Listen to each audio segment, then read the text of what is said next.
game, so I It's guess we're all just good. in the opening cutscene. It's all good. No worries. No matter what happens, promise me they will always be there for each other. Okay.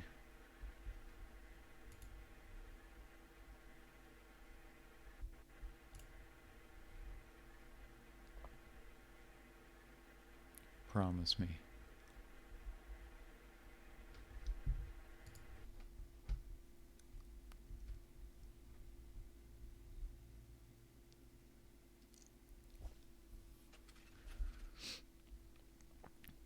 White space.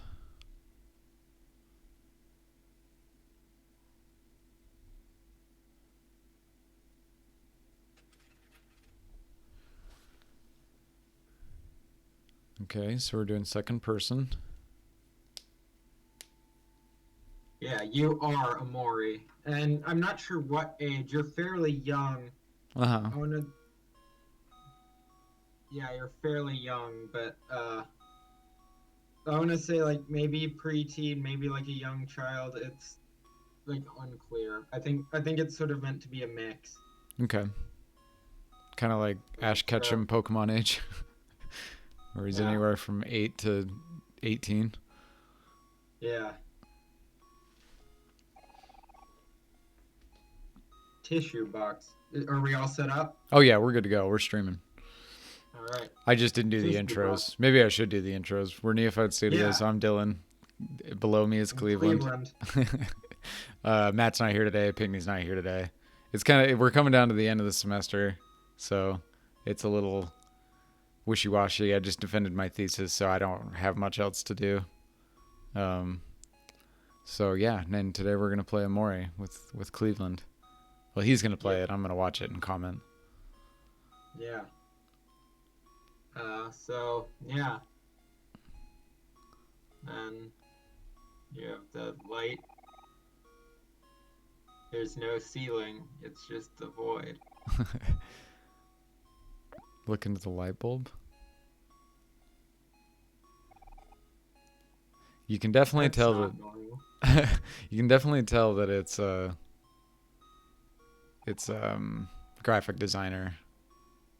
Yeah. Your sketchbook. Take a look inside. Yes. This is pretty interesting characterization. Hey, Toaster Struder, how you doing? We're playing Omori today.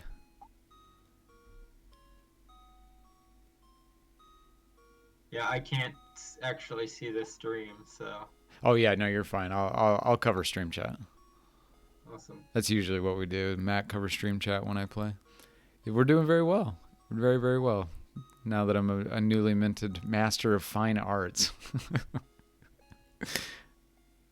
And so now we're just playing Omori. That sketchbook was great characterization, by the way. It was an excellent way to characterize the you. Thank you very much, Toaster. Are depressed. Not only that, but just like it's just a great objective correlative for the character, right? Like you have a character who you wake up, you don't know much about this person, and how do you make a gameplay element deliver that objective correlative? Because we know quite a bit about it, right? Like the light is inverted, which means that like the darkness inside kind of thing. Oh. Yeah. Pinckney, you should have sound. Pinckney. Yeah, you should definitely have sound, Pinckney. It must be you.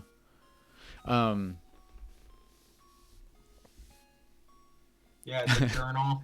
Yeah, the journal, right? So in the journal, it's a really clever way of setting up a character because it gives the player something to do, and then you click. Yeah. Like you get to click through the pages, and then you can kind of see this Well, like.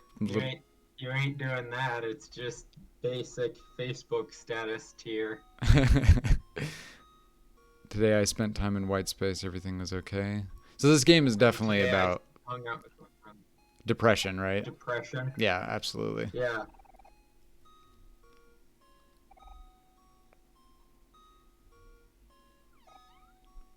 Meow. Miwo.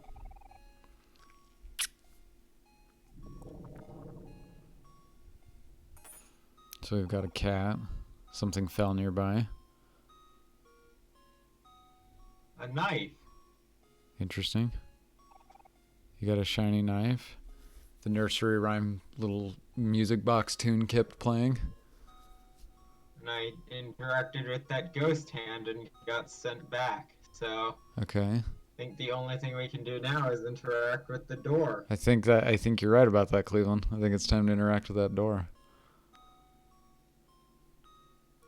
Yeah, I've played. I haven't even gotten to combat it with my last run, so let's open the door. the graphic design work in this is really cool. I really like the art of like the door being quite unsettling. Thanks, Toaster Strudel. It was indeed muted. Says Pinckney Benedict. I'm gonna try and interact with chat a lot today. Great. Because I never do, ever. I never have time. Because I'm always the one playing. Hi, Omori. We were hoping that you'd come by soon. Want to play cards with us?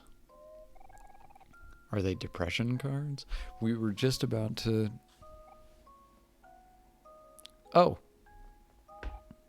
Whoops. Is that a weird way to spell Aubrey? It seems like a weird way to spell Aubrey. Aubrey. No, I've seen it spelled that way. Maybe it's just because I'm from Utah. I don't know. I think that in Utahns would spell it Aubrie. Yeah, that's the weird way. Yeah, that's probably the weird way. Oh man, what the heck, Aubrey? You messed up all the cards. I was winning too. Aubrey. With an R-I-E. What the heck, Dylan? Hey there, Cal. There's no need to get angry. Yeah, the IE one is definitely a Utah thing. But we have people named like Draven and Dason and Brickell and... So you're a fantasy setting. Oh, this is fantasy? Hey there, Kel. No, you are. Utah. Oh, yes, absolutely. It is it is 100% a like affluent white fantasy in Utah. Don't give me that, hero. You only say that because you were losing. So we have the personality, right? We have Aubrey who gets excited, Kel who's kind of a dick, and then Hero who's just kind of a nice, quiet guy. Yeah. And you who is depressed. Right. And you're the only one who's black and white. Yeah. TV. There's a movie on TV. 4 boys are walking on railroad tracks. And this is actually, I looked it up, this is actually a reference to Pokemon, which itself is a reference to Stand By Me. Oh, really?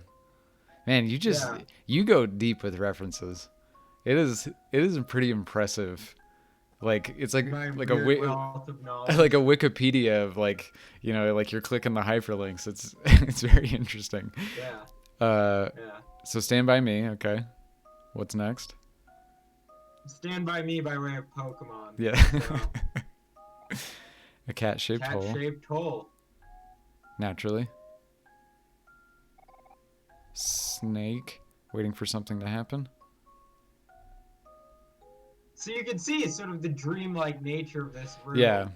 Well, and I think that they did a really good job with the music, because the music is like it's very music boxy, right? But there's also something a little unsettling about it. Yeah. A blender. A neatly wrapped present. A fluffy pillow shaped like the head of a girl. Okay. Would you like to? Sure. Of course. Shall we make toast? Naturally. You made toast. You made toast. And like the way that the objects are described is very interesting, right? Like they're described by somebody with depression. You know what I mean? Like somebody who is struggling to feel. Someone familiar. Yeah. Toast. A pillow of a head. Trophy or whatever. Depressed person meal right here. Yeah, a single bean on a plate. You got stuffed toy. By breaking open a watermelon. Naturally. A tentacle is poking out of the ground. God, this makes me want to play Hylix. That giant cat freaks me out. It says it says Pinckney. What's up, Omori? We've been waiting for you. Yeah, the giant cat. Kel and Aubrey have been fighting a lot again. You would think they'd get tired of it after a while, but they're both just so full of energy. Yeah, I get that, Hero. Yo, Omori, look at what I found the other day. It's a pet rock. Isn't he awesome? Oh yeah, dude. So there is combat in this game? There is. I haven't gotten to it. Yeah, it's sort of Earthbound by way of World of Horror. Yeah. I'm gonna name him Hector. I'm very interested in this combat. I wonder if we can even get to it today. Yeah, it's very slow. You know, the other day that good-for-nothing stole my stuffed toy and hid it somewhere in this room. Well, as it happens, Aubrey with a Y.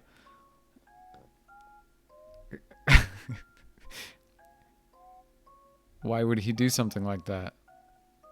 He's so immature. I agree, Aubrey. Oh, I know. Can you find my... Aubrey with a Y. We've already found it. Pretty please. I've been trying to hand it to you for 5 minutes. Is that... Could it be? Do a little dance. Aubrey snatched up the toy. Hey, Kel. Look at me. It's my stuffed toy. Whoa, what the heck? Where did you get that? Omori found it. Lucky for me, I've got some real friends. Yeah, Kel. Ouch. Yeah, dickhead. Serves you right, Kel. You should know better than to pick on others. But Aubrey started it. She was the one who was making fun of me for the mole on my... On your... What? Dick? What is it? They don't say. Fine. Thank you, Omori. I knew I could count on you. You're the best. Man, Aubrey always gets what she wants.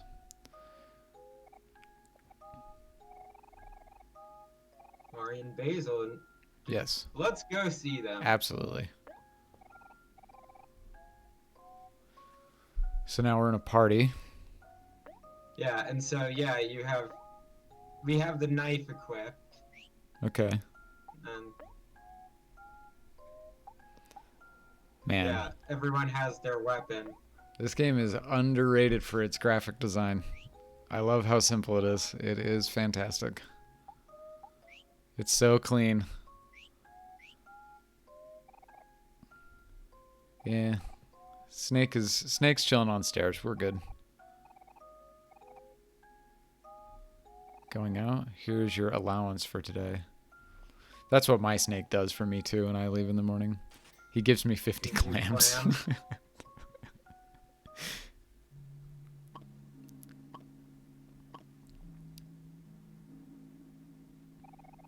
Oh yeah, fresh air at last. Gotta love that nature. Well, let's go, says Kel. Hey, wait a sec. Yeah, come on. Aubrey with a Y. The boiling line work. Oh, yeah. Mm-hmm. Yeah, it's very pretty. She kicked him off. Took you long enough.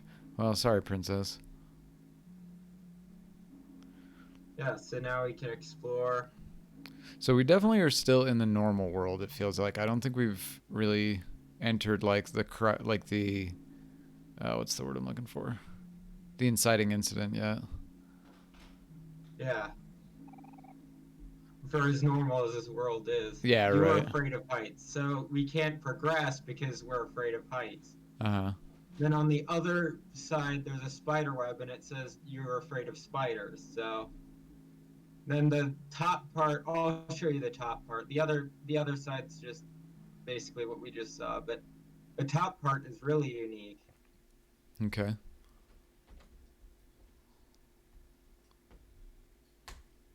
We're getting some weird aberrations. Oh. Okay. Do you want to build sandcastles with your friends?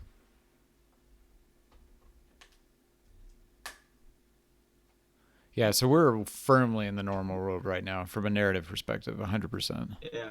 This is like the normal everyday stuff that the kids do.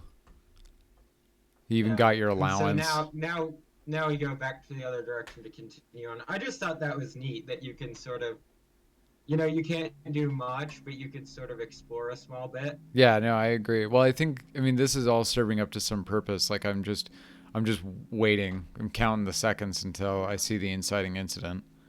Because all of this is. There's a bit of dialogue before the inciting incident. I actually haven't gotten to that yet, but and the four that are with us are sort of the party of the main game. Sure, right. Okay, so we've made it to a park. What's the rush, Omori? We should say hello to everyone first.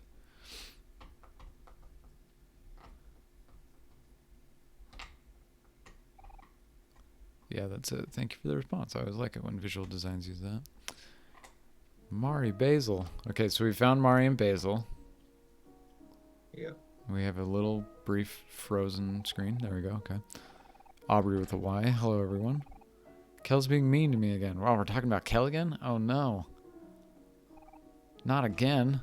Damn it, Kel. How could he? Piece of shit.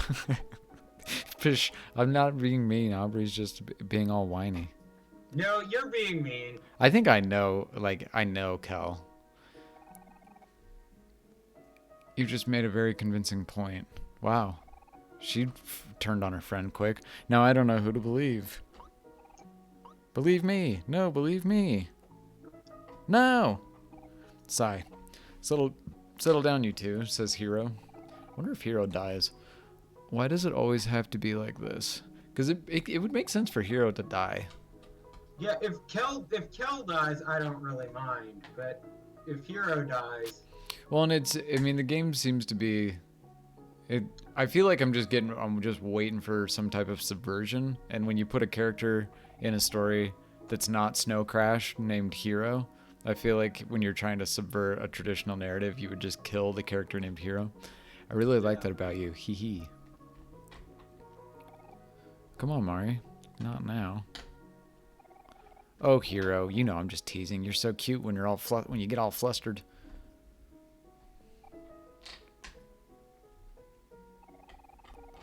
While we were waiting for you guys, Basil and I were going to go through this photo album. Do you want to join us? Of course! After all, we're the ones in the pictures, aren't we? So this is another good sort of kind of like the journal. Uh-huh. You sort of see the relationship. Oh, okay. So we get to see that in a moment? Yeah. Okay, cool. Hold on a sec. Yeah. You like to take photos of people acting naturally? Yeah.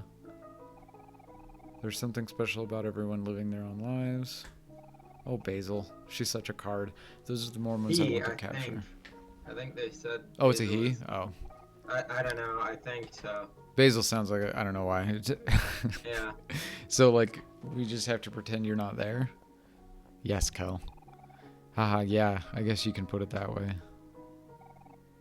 Sure, I can do that.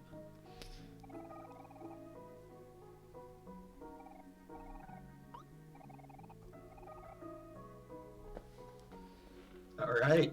Let's look at some photos.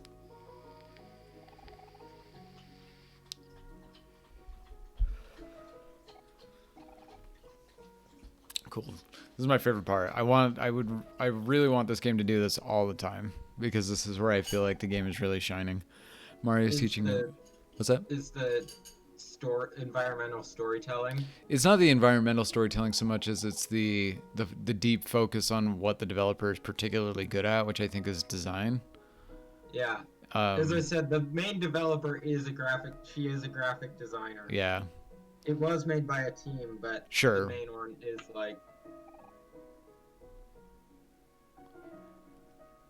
I just feel like this is where this game really shines because the rest of the game is very, it's pretty normal, at least so far. You're walking around, it's 2D environment.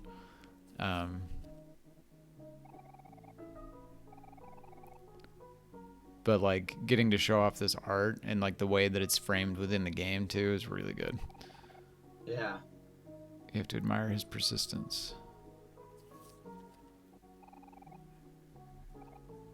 So juicy. Aubrey has some seeds on her face. Maybe someone should tell her.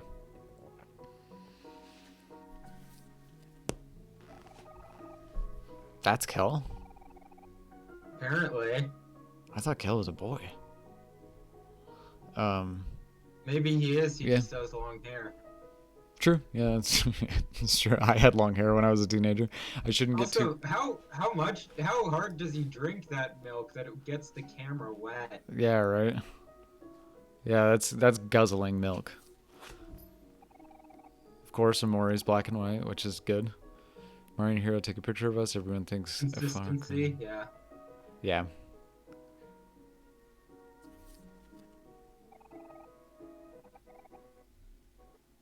Kel looks so annoyed. What are you doing, puppy? Do you want to come up on stream?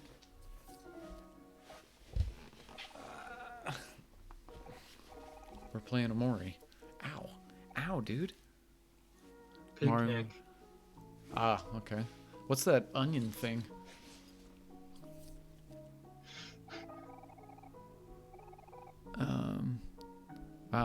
Kel looks like he's... Watermelon rind, it looks like. Yeah, oh yeah, okay. Looks like he's been stabbed. Zonk. Yeah. Yes, Baloo. You're a good boy. Yes, Baloo. Yes. All of our feet in a circle. I bet you Omori's feet are the black ones. Oh boy, what makes you think that?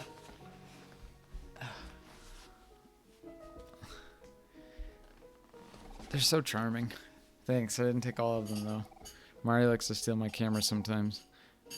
See, it would be super interesting to have... I'm trying to track scene here. Yeah. It's a bit slow going. Yeah. And these types of games typically are, which is fine. Yeah. But I would be interested to see something that is like this, but is written in like scene, you know? Yeah. Especially because there's not a lot of optional dialogue or anything like that, so it can't... There is later, if I recall. Okay. I just finished planting some little sprouts and wanted to show everyone. Come on, they're really cute. Yeah, sure, that sounds fun. Let's go. Also, I mean, this is functioning as a tutorial, right? Because it's probably teaching you where to go and where, like, geographically where things are. Mari's not gone. Unbelievable. It is clearly a murder scene, Pinckney, you're right. So we can save at picnic baskets. Oh, you can save at picnic baskets. Interesting. Okay. Yeah. Good to know. Right, so. Nutritious candy. I always eat nutritious candy. So that restores your health. Okay. And then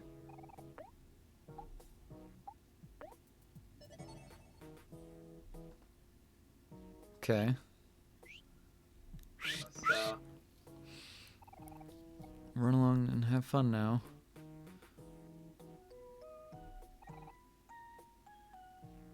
Me too, Michael. sock monkey looking dude. Yeah. No boss zone. So that's got to be something that we're not aware of yet. Nose looks occupied. Nose is my best friend, says Bun.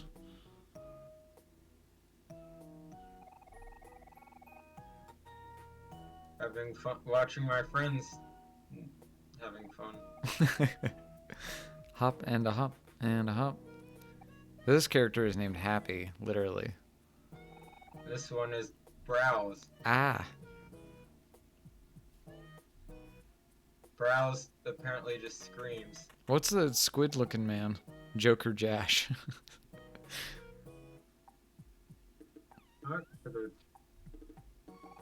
Charlene. Hello, friends. Hello, friend. Hello, friends.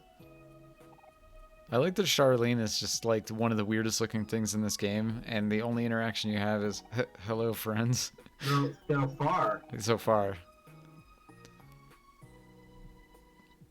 Elvis. Neb. What's this light bulb? Hey, tether Oh, pole court. that's something you can interact with. Hold on a sec. I interacted with him, and it gives you an option you can do. Suspicious blue mailbox. So that's something. Mm-hmm. People laying down. I thought they were some type of furniture.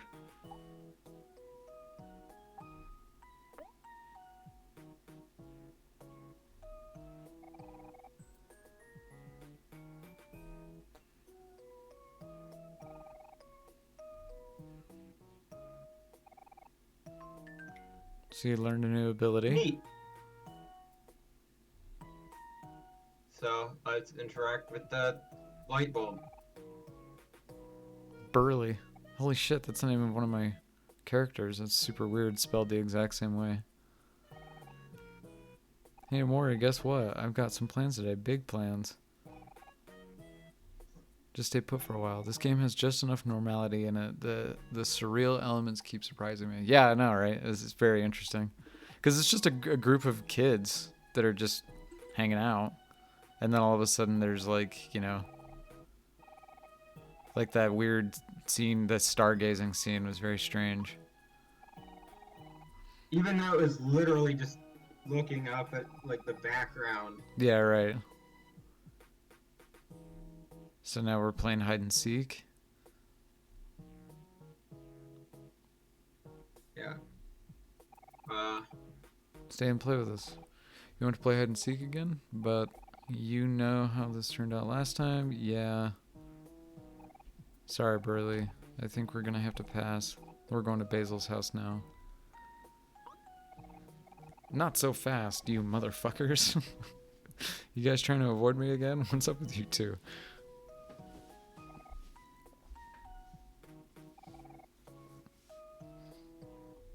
You know, you're just kind of pushy.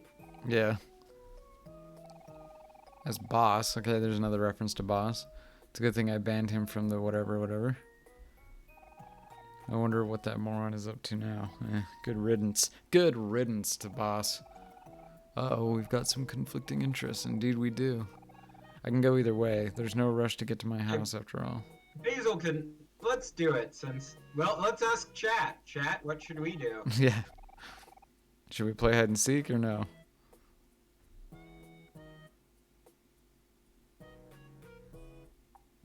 Yes, says Pinckney. Your father has said yes. Oh, I must do what he says, so. Hey, that's what I thought. What's stopping you then? Come on, let's play. I'll round everyone up. Alright.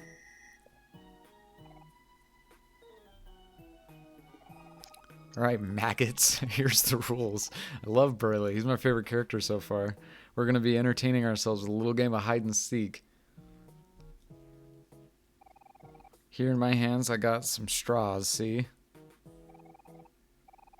The one with the shortest straw is going to be... I bet $100 Omori gets the shortest straw. Me too. I guarantee we will get the short straw.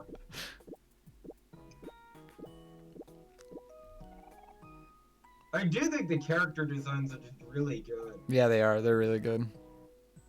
They're very unique, and they super stand out. You can go to a town in Pokemon and literally everyone looks the same. Oh. You called it. Pinckney. Oh no, who could have seen that coming? Pinckney owes me $100. But Omori doesn't like to be something. Are you going to be okay, Omori? I can take your place if you want. I don't mind, really. Hey, I hear you plotting over there. The straws make the rules, not me. Come on, don't be babies. I ain't so bad. Oh, it ain't so bad. Omori will be fine. It's a lot of people to find. When you're ready to play, walk up to the tether pole and close your eyes. And no peeking or else.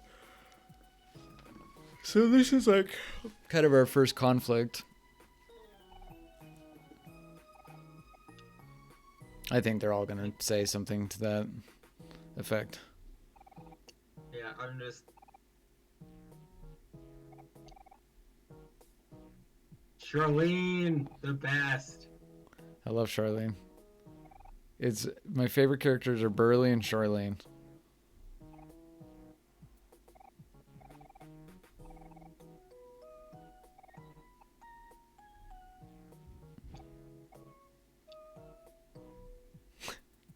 Right. The straws make the rules. Sounds like yeah, it's very Jingo. It's very Jingo capitalist.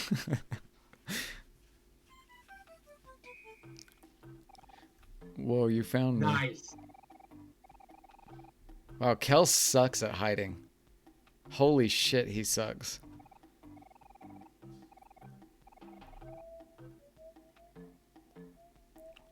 They all suck at hiding.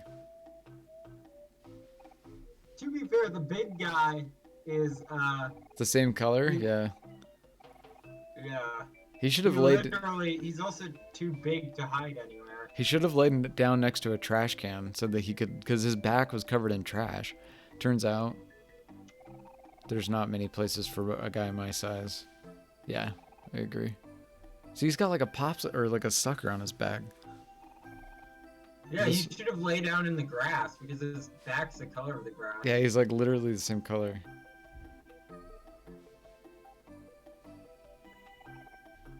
Darn, you found me. Says Bangs. Should always try your best at everything.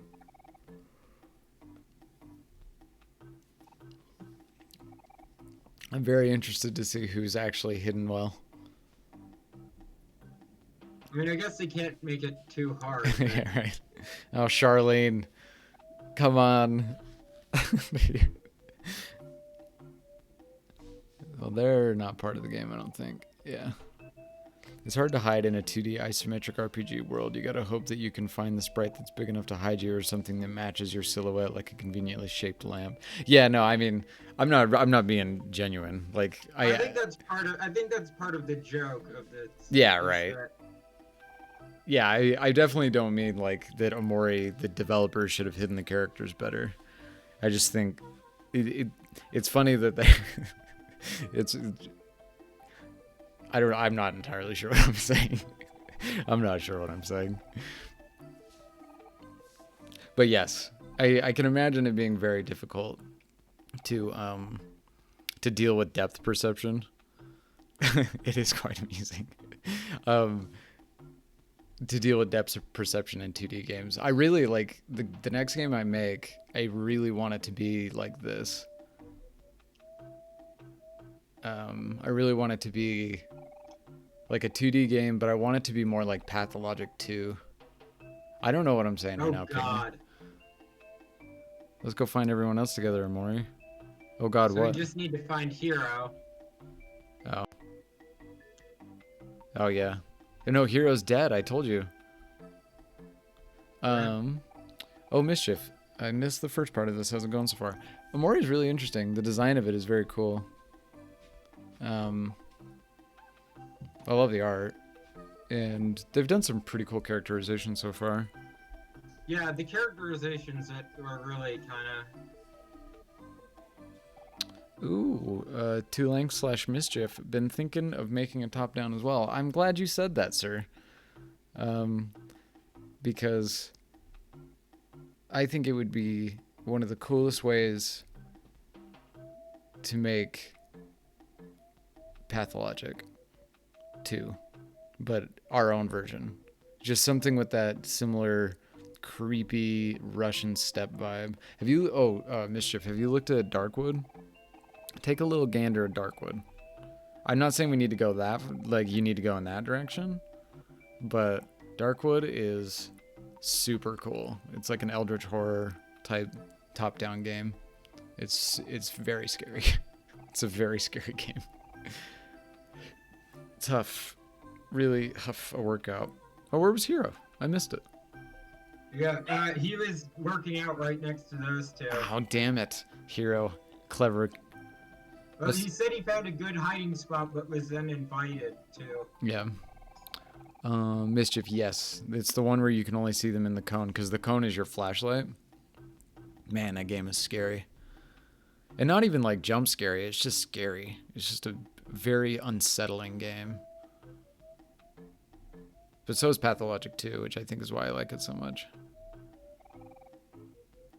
All right, Huff, I'm coming. Oh, he's huffing because he was working out, I see. Okay. Bye, Sean. Bye, Ren. This was fun. Do this again sometime. See you later. I think that's everyone. Yeah.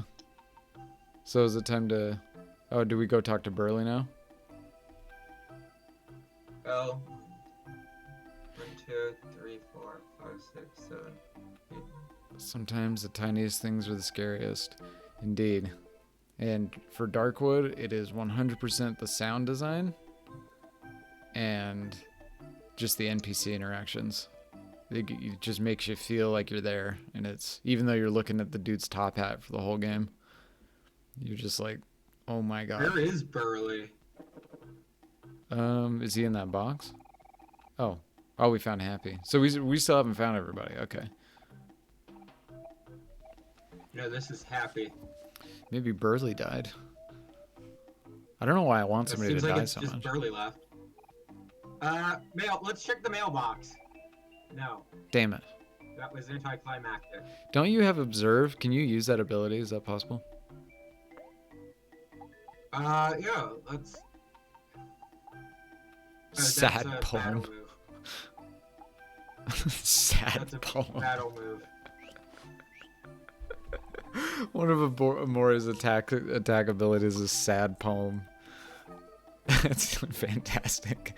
Pwah. Took you guys long enough. I thought I was gonna suffocate in there. How'd you like my hiding spot? Pretty good, eh? No, Burley. It got me. Yeah, I guess it did. Yeah, I guess it was pretty good. Looks like you pretty much found everyone else too. Unexpected, but I like it. Let's do a final roll call. 10 hit.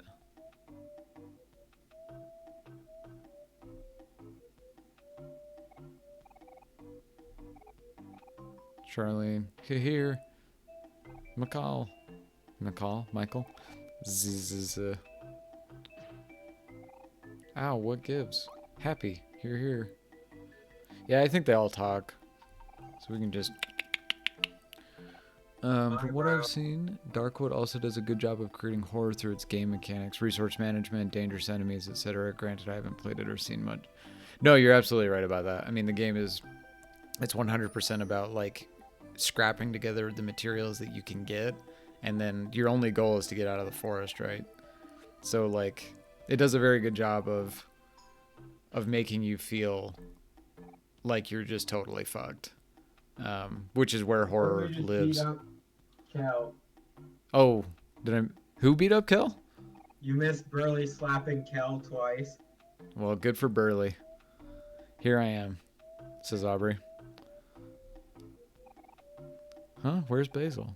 That's strange. I thought I saw him go hiding something. Basil, where are you? Can you hear us? Basil, you can come out now. You already won. Oh, Basil's dead. Hello, Basil. She got taken by Boss. Hey, there's Basil. It's not Basil. It's Rosemary. Are you stuck?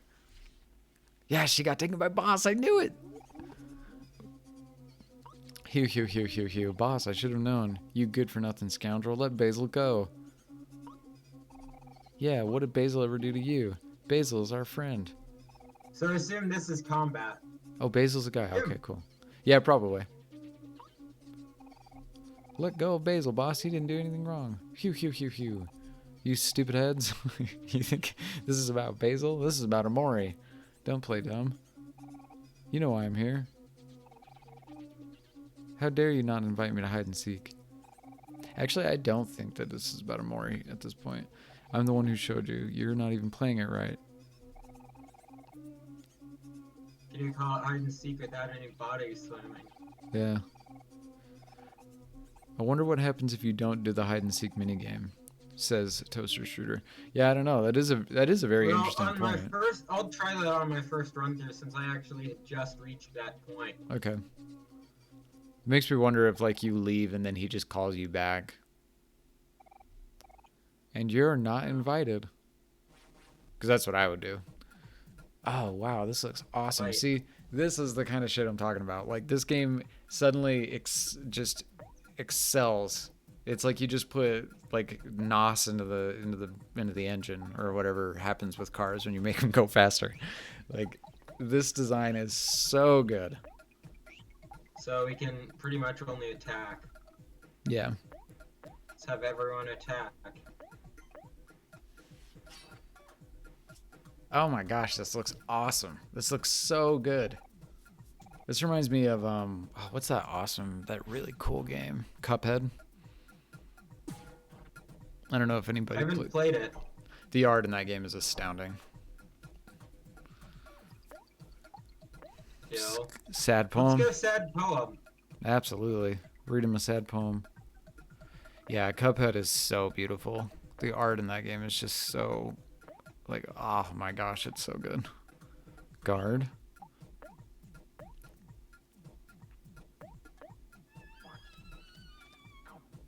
Omori read a sad poem, and now boss is sad. Yep.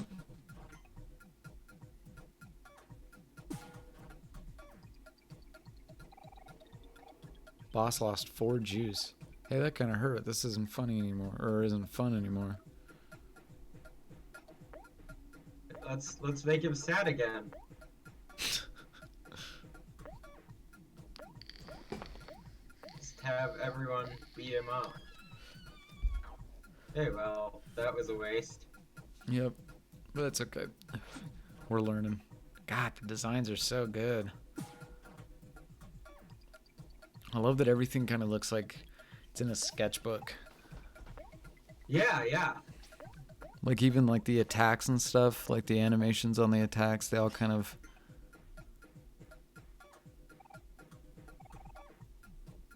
Now he's pissed. Body slam.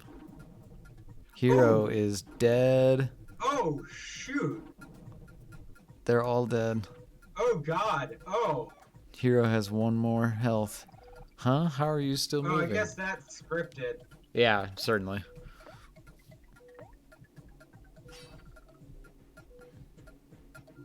Wham! Omori's party was victorious. You gained 32 XP. You got 22 clams. And I want 22 clams. So now Wow, we I have thought- 72 clams. Wow. Pinckney just said, wow, and I thought I was bad at games. They're toast. Like that toast we made. Yeah. Yeah, just so you know, Toaster Shooter, Pinckney is Cleveland's dad. This is not something you could have known, but Pinckney is Cleveland's dad. Basil, you heard? Ah, don't worry about me. I'm just fine. Boss, it must hurt to see those people have fun without you. But that doesn't mean you can ruin other people's fun. I know that. There. Does that feel better? Basil, you sure it's okay to do that? Boss is bad news. It's a good thing Omori held on during that final attack, or else we would have all been Okay, toast. so that was definitely scripted. Oh, 100%. Yeah, 100%. Or you're just not very good. It's okay. I trust. Either or. Either or, right? It's okay. I trust him. When you were all fighting, he tried really hard to make sure I didn't get hurt.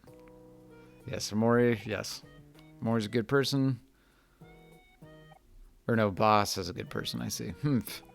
That's a load of baloney. This is my spot. This is a boss-free zone, though. It says so right there on the sign. Well, Hero just, or Kel, one of them just removed the sign, though. Oh, I see. Well, he probably won't be a problem as long as he stays like that. I guess that means we can go to Basil's house now. I guarantee that hide and seek minigame was going to be forced. I bet you were going to try and leave through the bottom, and then Burley was going to call everyone back, and then and then if he said no, he was going to say you're going to do it, and then everybody would do it, and then you'd do this fight. That is my theory. Still, it's a good combat tutorial as well Yeah. as like a good one for skills. Yeah. Mm-hmm.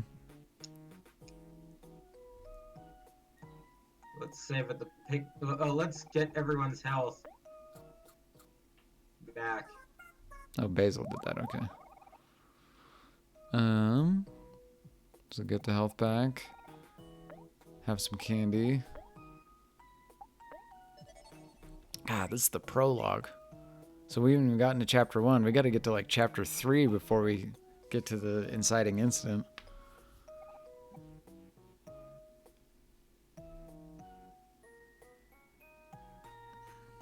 Uh-oh. Hey, stay. Yeah, you over there. It was a nice way to introduce the combat mechanics. I like that the first combat encounter has a bit of a narrative context to it. Yeah, absolutely. Yeah, I think it was a good build-up for it. Yeah. Yeah, I like how so far most of the narrative is through journals and such. Mm-hmm. Yes. Yes, hello, valued customer. Welcome to my shop. Ah, I see. You don't have enough clams for that? I can buy candy, apple juice, or jacks.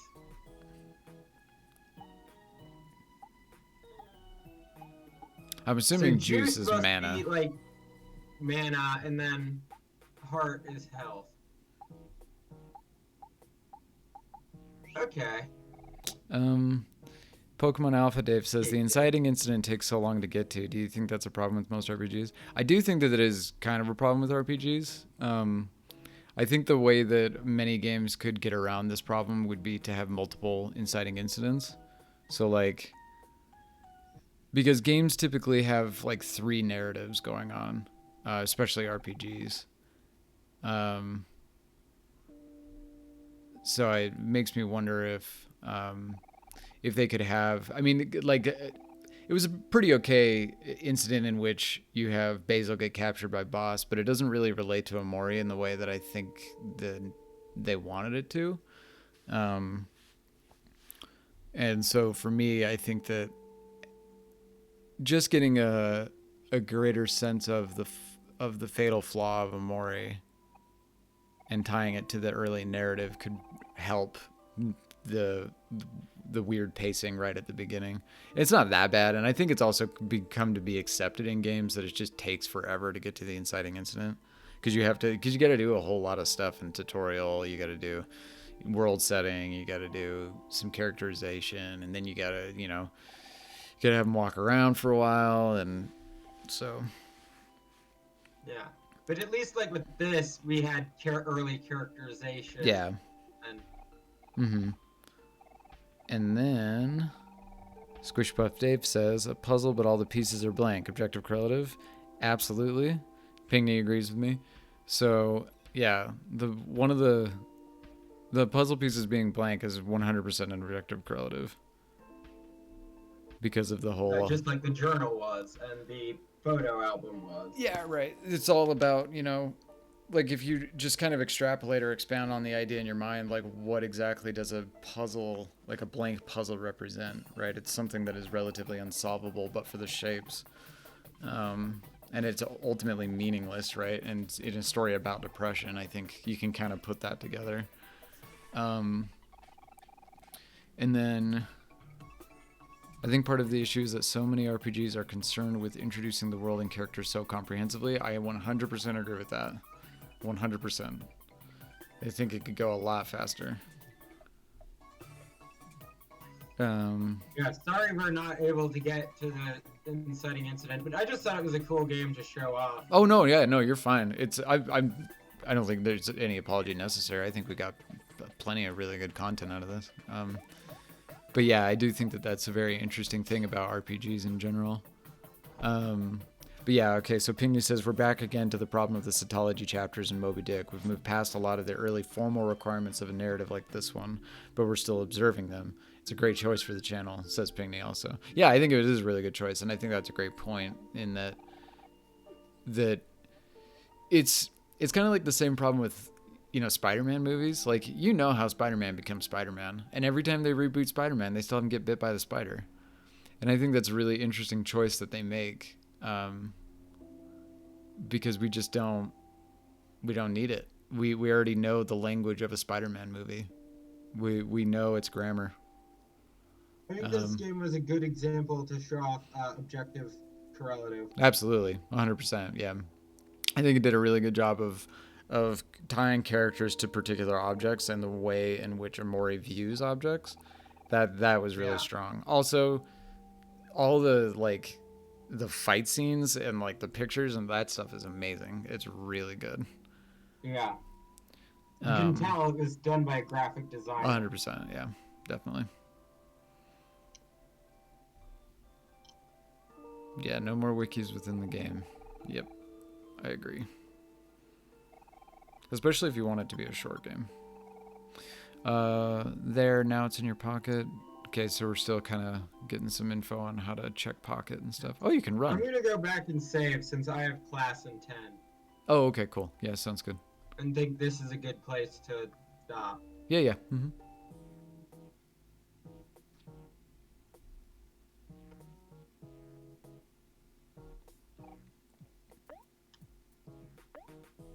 But yeah, I think the graphic design is definitely coming out in this in terms of like, it's amazing how much Omori stands out in this colorful world. You know what I mean?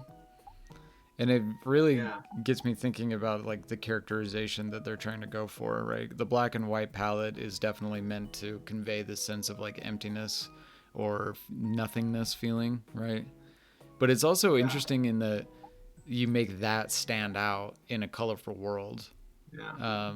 Because I feel like maybe that wouldn't be so much the case for a depressed person. So I wonder what they're trying to go for there. Because I don't think the black and white draws more attention than I think a depressed person feels. I mean, I'm not depressed. I don't know. So I'm totally spitballing. But that's the kind of thing that it's making me think about. I mean, there was the dialogue during hide and seek when you got the short straw that Hero said Omori doesn't like being alone. So I think it's that Omori stands out. Right, and doesn't want to. Yeah, I can see that. Yeah, I could see that. The other thing is that we admittedly haven't made too many steps in the story so far here. Relatively little has happened, all things considered. Yeah, that's true. Very little has happened so far. But it is a tutorial, it is prologue, and all that stuff still stands. So. And again, we have objective correlative. Mm-hmm. And then Pokemon Alpha Dave says, it seems like that format would be great for a free-to-play game where the creators want to string you along for as long as possible so that they potentially spend lots of microtransactions. What are you referring to, Pokemon Alpha Dave? Are you referring to like wikis within the game, or are you referring to? I'm not sure what you're referring to. But yeah, I think Omori is a very interesting pick. I would like to see it. Like maybe what you could do is play a bit more. Well, like in maybe 2 to 3 weeks, see you how can come back and.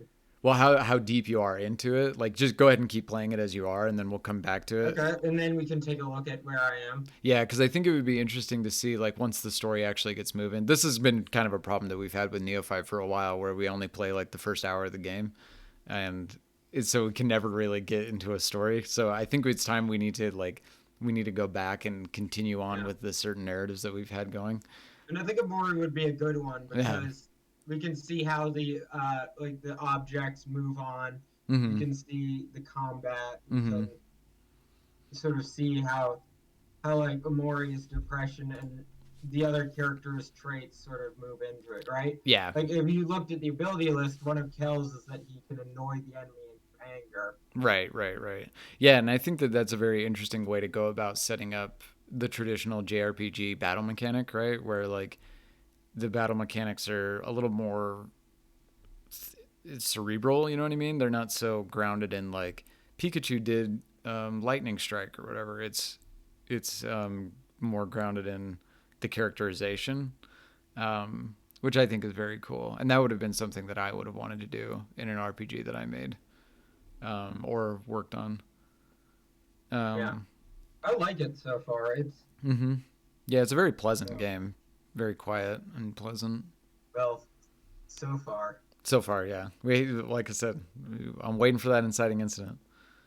I also doubt that chapter 3 is when the inciting incident happens. I can't know for sure, but I doubt this game has enough narrative and mechanical elements to introduce before the ball gets rolling over the course of another 2 chapters. Yeah, it's very likely that it's actually prologue, act 1, act 2, act 3, rather than prologue, chapter 1, chapter 2, chapter 3, because it's just not structured that way. You can see that it's not structured that way, really. Like, this is kind of the weird thing when you're thinking about games and narrative, is like, narrative being such a largely linear experience, you can kind of track the beat of a prologue, or you can track the beats of a chapter.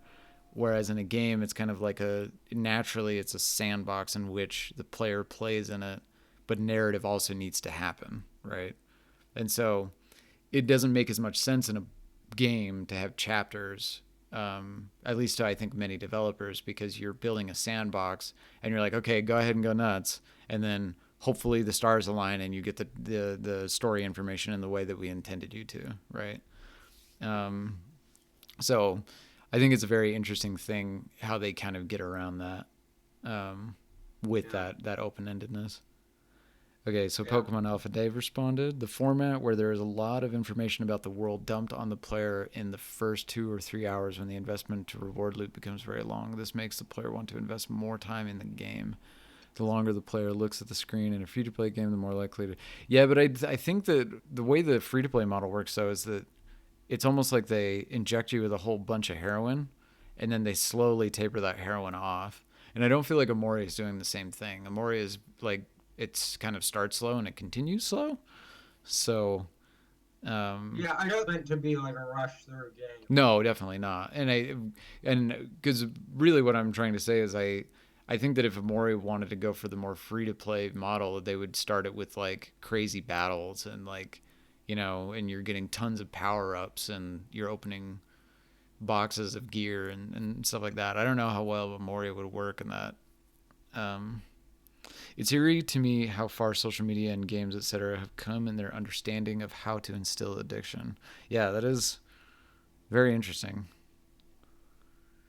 It is very interesting.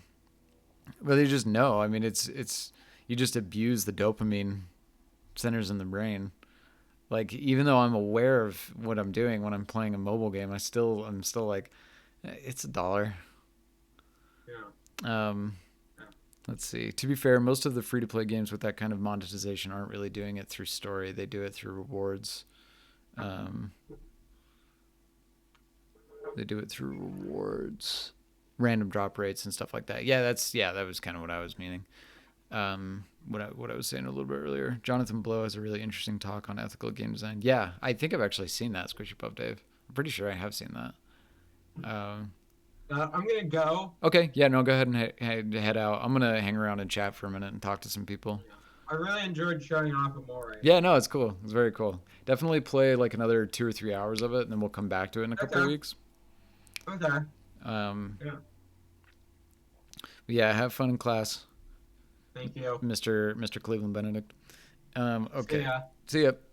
All right. So honestly, I'd like a glimpse into the character's life before the incident to start to relate, care for them. Otherwise, it's hard to get invested in what happens next. Yeah. Okay. So this is a good. I think this is a pretty good example. So like, in your game, and I'm not trying to like blow smoke up your ass, Mischief, but like in your game, one of the things I find really interesting is that you know everything about Aku's world in about 2 minutes, maybe 120 seconds, right? Like, you do the thing, you talk to Vaughn or Van, and we know all that we need to know about what's going on. He's a future priest. He's in training, and he's hanging out with Van or Vaughn. I'm not sure how to pronounce it.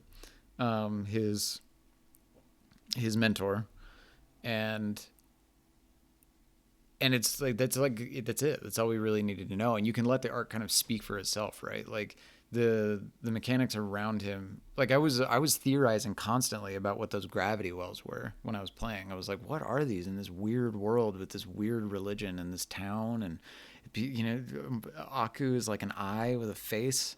It was strange. But I didn't need to know why Aku was an eye with a face. That was none of that mattered to me. All I needed to know was his occupation and what he cared about. And what he cared about was becoming a priest, his mentor, and the town next door. Right? That was it. And when bad things happened to that, I was like, oh fuck, not Aku. I like Aku, and I like Van. It is amazing how little you need to do to make people stoked about your particular character, as long as you make them likable, right? Um, but yeah, thanks Pinckney and for your kind words. And Toaster Shooter, good stream. I don't think depression is really something that is incited by a singular incident. It's complicated. Aka did a great job telling us what we need to know very efficiently. Yeah, that being said, there were also relatively little to introduce. Very true. I mean, it's a game that is completely playable in. I mean, I guess it depends on how good you are. It took me like probably 45 minutes to get through it because I'm not particularly deft at the platformer games. Um, but yeah, so but I think that's a really interesting point that you bring up about depression being something that doesn't have an inciting incident. And one, I think you're right, and two, I think we could maybe come at it from a different angle.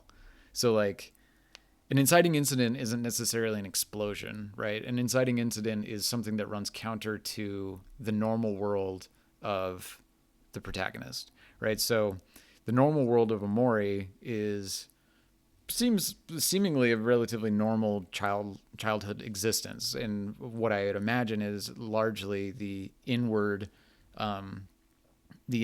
problems is what we haven't seen yet, right? And so his inciting incident is very likely going to be interior. Um, but like when you think about Star Wars, for example, it didn't have to be Luke's aunt and uncle getting burned alive as his inciting incident, but because that's pretty flashy and pretty violent and pretty hardcore and scary, right? But it could have been something else. It could have just as easily been something far more muted, far quieter, right? But it still would have an inciting incident. I think that there's kind of no way in a narrative to get around an inciting incident because you have to have something that makes the story go. Otherwise, you just have like characters kind of moving around, um, and in a story about depression, yes, that is. I think that is largely the theme that the developers want to work with, right? They want to work with the idea of somebody who is depressed, and so somebody who is depressed, it is complicated, right? But I still think that there's some way that you generate an inciting incident around that. So you got to have something like, I don't know, because we don't know enough about Omori's normal world yet. I mean, we know that they have friends. We know that they have a sketchbook. We know that they don't feel very deeply about many things other than they don't want to be alone, but they're also willing to be alone when they need to immediately. Um, Meaning they got randomly selected to be it. And we also know that that Omori's close friends seem to be aware of the problems that Omori has, right? Because his friends were the ones, or I'm not sure what sex or gender or anything, but what their friends were saying was like, oh no, he doesn't, Omori doesn't want to be it. Omori hates being alone.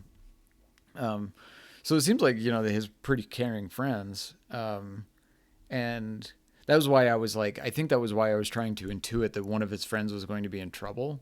Like one of his friends was going to get killed. One of his friends was going to get taken away. One of his friends, because like all these people are really kind to Omori, and Omori has this interior problem, right, that we haven't really seen yet because Omori is silent.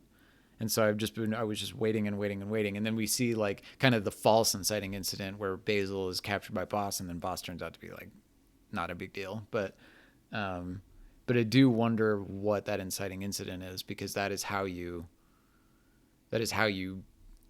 invert the story and send the protagonist into the special world, right? The world of the story. But yeah, okay. So I'm going to go back to chat here. The eye face is honestly just so that I can make the character expressive with only 16 by 16 bit. That's really cool. I think it's a great idea. Because he was very expressive. There is no story without conflict. There first must be a baseline that is established as normal, then everything outside of that becomes conflict. Yeah, so like you have the normal world, the normal world doesn't have to be normal in terms of like everyday reality world. The normal world is just what the protagonist does day by day, right? We know that Omori walks around with their friends and hangs out and plays games, and that's the normal world. And then the special world, the inciting incident, takes the normal world and destroys it and sends the protagonist into the special world, right? Um, So that is a fair point. Yeah. What I was specifically referring to was Mischief's comment about wanting to see a glimpse into Omori's life before the incident, which is not really a certainty. Yeah, right. I think what establishes the normal here is that Omori isn't like everyone and everything around him. Yes. He definitely feels different, right? And that was why I thought that I think it could be it could have been kind of interesting. I understand from an artistic standpoint to make Omori black and white, in the normal, like when walking around. But I think it could have been really interesting if Omori looked the same as everybody else, but then pick your spots, especially those like beautiful photos or like the fight scenes or the sketchbook, or if you could pick those moments to portray Omori as black and white so that it stands out a little bit more, like not stands out more in terms of consistently, but stands out in like it pops. So like, whoa, wait, black and white. Why are they portrayed black and white? Because I don't think, well, maybe I don't know, because I'm not depressed, so I don't really know, right? And I don't feel like I really have I don't have the license to talk about it, but I do think from an artistic standpoint, it could be really interesting from a narrative standpoint to point it out that way. Then again, I'm sure that the developers of Omori have a very clear and present reason for why they decided to do it all the time, and I can see why. But it would be, I don't know. I'm just interested. I'm really interested to see later on. I'm gonna ask Cleveland when we loop back around on the game what the inciting incident ended up being. That would almost be like a vampire thing. Yeah, no, that's true. It's like they don't ever show up in photos or the mirror. What little understanding that I have about depression is that it is far more apparent to the person with it than to the people surrounding them. That's probably part of it. Their true nature is revealed in mirrors and photos. Yeah. But yeah, Toaster, yeah, you're probably very much right about that. And so I guess in that sense, we can definitely view Omori walking around as being within, and I don't know why I didn't think about this before, but we can view Omori walking around as being from the perspective of Omori. So Omori is the one who feels black and white in this world of color, right? And yeah, but then what do you do with that? There's so many cool things you could do with that concept. Yeah, very interesting. Yeah, because I guess I was still separating the idea of player and player character, which is why I was only thinking to serve the purposes of like, how would you surprise or intrigue the player in cluing them into the idea of depression in Omori. And maybe it is the case that this is the best way to do it, right? I don't know one way or the other. Since we're being put in Omori's shoes, we have the most clear image of what his mental state is like. Yes. Yeah, I think you're right about that. It also is corroborated by the idea that every time you interact with something, it's very drab, right? It's very non-feeling. Everything's described very plainly, like it's a box or a present or toast, you know. So that's very telling about Omori. Yeah, it's interesting. I think the very idea of trying to tackle depression in a game, especially in a hero's journey structure, is a very, very interesting thing to do. Because you can invert just about everything in a hero's journey. You can make anything work in a hero's journey. That's why it's so good and why it's used so often.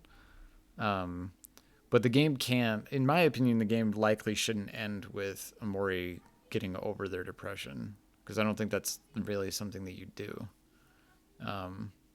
At least over the course of a hero's journey, right? But I'm not sure what the replacement is, I guess, is the interesting thing to me. Like, what do you replace those story beats in a hero's journey with? when you're making a game about depression. There is that game Depression Quest, right? Where in Depression Quest you kind of like you were given dialogue choices. I think it's who made it. She's really famous, or they're really famous. Damn it, I can't remember. They've made a lot of games, but the Depression Quest kind of put them on the map. There's another game about. Oh my gosh, you literally like. I just didn't even read the chat, and then I was like, "What's about that game, Depression Quest?" And then you say Depression Quest. That's so funny. It's a twine game that puts you in the shoes of someone with depression, and this is the kind of angle they take with it. Yeah, they give you bad choices, right? They give you choices that are almost frustrating for somebody who's not depressed, which I think is a very effective way of getting you to relate to the concept of having depression, right? Because you're to somebody who's not dealing with that particular issue, you're like, why are these your choices? Why are these my choices? I wouldn't do any of these choices, right? But that's not what the game's about. So I think that's pretty interesting. Pokemon Alpha Dave, being in Omori's shoes or having their POV, I wonder how the game would change if it was first person POV instead of top down. Yeah, that could be really interesting. I think, yeah, perspective definitely does shift the way you think about stuff. I think that all perspectives can kind of work, though. Like, I think a novel about depression could work in first person and in third person, but I do think that it definitely changes certain things. Like, what's the book by Dostoevsky? Oh my God, I can't believe I forgot the name of the book. Notes from the Underground. Whew. So Notes from the Underground, I think, does an excellent job of grounding you within a character, right? I mean, the book is just astounding at it. It's not a particularly entertaining book, though. It's quite brutal. It's very funny, but yeah, it's interesting because the book gets away with a lot more like introspection and kind of sitting around than I think a third-person narrative would get away with. In Depression Quest, you see the protagonist clearly having many emotional moments, from cynical statements and mental dialogue to some of the text choices. Meanwhile, everyone else around the protagonist acts as normal. Some people can tell that something's wrong, while others are largely ignorant of it. Long story short, you can see the depression super clearly, but the people around you cannot. Yeah, absolutely. No, that's it's a brilliant game in that regard. I think it definitely aids in the idea or the concept of like empathy. Empathizing with somebody with depression, right? And it's something that I think only a game can do as effectively, because the lack of choice is what made it so effective, right? Like, you're kind of excused in a novel setting because when somebody is acting strangely, you think, well, that's this character, right? I'm excused from this. There's not enough interactivity for me to really get involved. It's just I'm sad for them. I'm upset that this depressed character is being depressed, but I'm not that involved with it. But in Depression Quest, it's actually a very frustrating experience, and I don't mean frustrating in a negative way. I mean frustrating in like an artistic way. It's very frustrating. It did exactly what it was intending to do, and I really like that about it. I don't think changing the perspective to third person would really have that much of an effect here. No, I don't think so either. I don't think that. I mean, I think that you could do certain things that could be interesting. Like in first person, you could have more perspective shifts that could be pointed out. You could have more interesting tricks that could work. But the stuff that would work in first person, could also work in third, and they do different stuff differently, but it's all largely roughly equivalent. But yeah, I think the reason why it's third person, if we're not going from a development time standpoint, if we're not looking at it from a cost and, well, this is the team I got, we make 2D games. I think from an artistic standpoint, that Omori's a kid with depression, and they live in a world. I think we've developed a pretty big enough video game grammar at this point that games that look like Omori are for kids, right?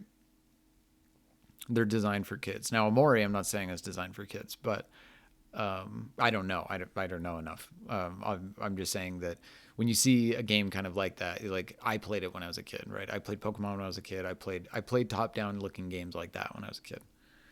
Um, and they have a sense of childlike whimsy to them, and I think that Omori was going for that. I think that's pretty clear that Omori was going for that. It's a childlike whimsy with a child who is depressed in the center, right? Um, and so I think that's the perspective choice there. But now we're kind of getting into like a meta analysis of games as their own referent, right? Like it's very strange. Um, the element of interaction can make for some great narrative opportunities and concepts. The element of interaction. Yes. Okay. So you're referring to Depression Quest, I see, and probably Amori. But yeah, in Depression Quest, that was what was so brilliant about it, was that you just didn't get to choose, or I mean, you could choose, but you couldn't choose how you wanted to choose, right? You had to choose how they would choose. And I loved that. I loved that about it. I thought it was super, super, super good. It's actually something that I kind of ended up adopting in my game, the disc jockey game, where like, I mean, you have dialogue choices, but you're pretty hamstrung into the dialogue choices you can make, right? Like vomiting them, which is like the trademark of the protagonist player character. He's always gonna want to be vomiting them because that's his natural state of being, right? It's kind of like the Witcher effect, where like when you're playing the Witcher, you have three dialogue choices, but they're all kind of the Witcher. You know, it's just like three flavors of gruff Witcher person. Um, Absolutely, yeah. Bright colors, short and cute character designs. That was likely a decision from an art style standpoint. Yeah, 100%. Yeah, I mean, they could have made that game much more drab and depressing and scary. You know what I mean? Like they could have made that game a genuinely frightening, and they probably actually will. That was kind of my assumption, was that because the marketing for the game is not like, you know, cutesy, like, oh, this is gonna be so nice, this is gonna be so fun. You know, it's like the marketing for the game is like a black and white light bulb with a drab, sad child. You know what I mean? So I imagine that this game definitely departs from that world. It has to, right? Or at least I want it to. It struck me as being a lot like Earthbound. Yes.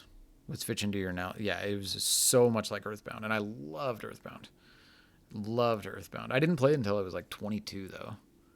And then I got like an emulator. I think I'd known what emulators were before then. But I decided to play Earthbound for some reason on an emulator, and it was awesome. It was so cool. I was blown away by that game. Mostly because like I didn't really start playing games until N64, and then Xbox was like the big thing for me, like the very first Xbox. So going back and playing Earthbound, I didn't realize that games could be like that. You know what I mean? Like older games that were before I was old enough to play games, according to my parents. Uh, so when I first played that, I was like, wow, this game is really interesting for the time that it came out in. But now since then, I've gone back and I've played tons of old games, um, and seen what they have to offer.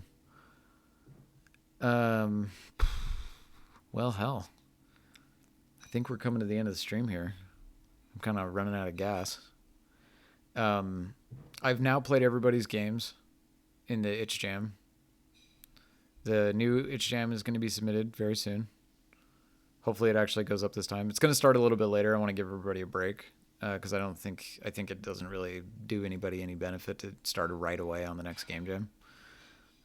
So I was thinking maybe mid-April is when it could start, because I don't think we're in any rush, right? I mean, as long as we get to like some 12. But yeah, so I played all three of the games. I was super impressed by all of them. The stories were super cool. Like Aku was awesome. I forgot the name of Toasters. What the hell was it? I mean, I know it was about the interrogation program. Wasn't it called like interrogation program.run or something? Yeah, interrogation program. It's super cool. And then, man, Squishy Puff Dave coming out of nowhere. I was blown away by that game. That game was nuts. And I tried to leave comments on everybody's. I didn't leave comments on Aku because I talked to Mischief about Aku quite a bit already. But yeah, the interrogation program I left a comment about what I think you could do with the game that would be really cool, playing with the concept of the restart mechanic, like the restart button. Because this is something that Yoko Taro talks about a lot, right? The guy who made, oh my God, what did he make? The game with 2B. Oh, please help. What did he make? Oh, jeez. It's the game about philosophy. My girlfriend's making a smoothie. Nier Automata. Oh my God, thank you, Pokemon Alpha Dave. So I think Yoko Taro talks a lot about this in a really interesting way, where like ending the game by deleting your save file and stuff like that. I think that's super cool. So I think you could do something similar with the restart mechanic in program or interrogation program. And then let's get back to chat here. Yeah, so Squish Buff Dave, that was cool as hell. And my comment to you, and I think that this would be really interesting to talk about too, and maybe we can talk about it next week when we actually play everybody's games. But one of the things I think would be really cool is, so I like that you made the game multiplayer. I thought that was very interesting from the outset. And like I know that Toaster Strudel and Mischief played the game multiplayer, but I played it single player with 2 browser windows, and I had a fucking blast doing that. I thought it was so sick. To be able to go back and forth between the two. Yeah, I played with Toaster on Squishy's game. It was really interesting. Yeah, right. I was going back and forth between the 2 windows, playing by myself. And so like I mean I kind of cheated the game a little bit, I think, because I went into the burrow with the fox and got stuck, and then I was like, "Hey, other me, will you go to the top of the mountain and ask the question?" But I had a lot of fun doing that. It was really, really enjoyable. So I'm thinking, if you were to iterate on that, how you could expand on that idea of playing a multiplayer game by yourself. It just sounds so cool, especially in that format, because it works so well. Like the location-based storytelling, you know what I mean? Where it was like, oh, I got to go to the top of the mountain. Okay, well, I asked my question. That lady doesn't know the answer to that one either, so I got to leave, you know? Like, I think there's some way that you could do it. Some way. I'm not sure what it is, but I love it. To be fair, we did that too for the final question. Yeah, right. Yeah. Anyway, I'll be hanging out on Discord, so if you want to keep talking, we'll text chat. But I'm gonna end the stream here. So, it was good chatting with everybody. It was a lot of fun. I enjoyed playing Omori with Mr. Cleveland. And I hope you all have a very good day. Yep. See you later, Toaster Strudel, Squish Buff Dave, Mischief, and Pokemon Alpha Dave. If you're still here, you have a good day too. Yeah, we're always the same time. So hopefully, I know I think you're in the UK, so it's kind of a shitty time for you, but yeah, and we have some new shows coming soon. We have a history show coming soon and a science show. Very excited about that. All right. Oh. Oops. See you later, everybody. Bye-bye.